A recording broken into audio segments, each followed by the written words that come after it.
ஒரு சைக்காலஜிஸ்டுக்கே இந்த நிலைமையா அப்படிங்கிற ஒரு கொஸ்டினுக்கு ஒரு சைக்காலஜிஸ்டா நான் இந்த பதில சொல்ல விரும்புறேன். சைக்காலஜிஸ்ட் அப்படிங்கிறவங்களும் ஹியூமன் பீயிங் தான். அவங்களுக்கும் மற்றவங்கள மாதிரி இமோஷன்ஸ், சோகம், கஷ்டம், சந்தோஷம், துக்கம் எல்லாமே இருக்கும். இதுல என்னன்னா, மென்டல் ஹெல்த் சம்பந்தப்பட்ட விஷயத்துக்கு இன்னைக்கும் நம்ம நாட்டுல நிறைய ஸ்டிக்மா இருக்கு. மனநலம் சார்ந்த பிரச்சனைக்கு நம்ம ஏதாவது ட்ரீட்மெண்ட்க்கு போனாவே நம்மள ஒரு மாதிரி பார்ப்பாங்கன்ற ஃபியர் இருக்கு. அதுல நீங்க சைக்காலஜிஸ்டாவோ இல்ல தெரபிஸ்டாவோ மென்டல் ஹெல்த் ப்ரொஃபஷனலாவோ ஒர்க் பண்றீங்கன்னா உங்களுக்கு அதை விட பெரிய ஸ்டிக்மா இங்க காத்துக்கிட்டு இருக்கு. நீங்க போய் பார்க்கும்போது உங்க கிளைண்ட் உங்களை கொஸ்டின் பண்ணுவாங்க, நீங்களே வந்து மெடிசன் சாப்பிடுறீங்க, நீங்களே தெரப்பி எடுக்கிறீங்க, நீங்க எப்படி எங்களை சரி பண்ணுவீங்க?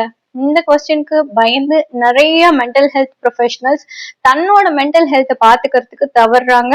இதை நம்ம நார்மலைஸ் பண்ணணும். மென்டல் ஹெல்த் அப்படிங்கிறது எவ்ரி இண்டிவிஜுவலுக்கும் தேவையான ஒண்ணுதான்.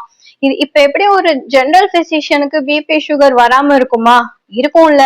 அதே மாதிரிதான் psychologist or any mental health ப்ரொஃபஷனலுக்கும் மென்டல் ஹெல்த் இஷ்யூஸ் வரதுக்கான வாய்ப்புகள் இருக்கு.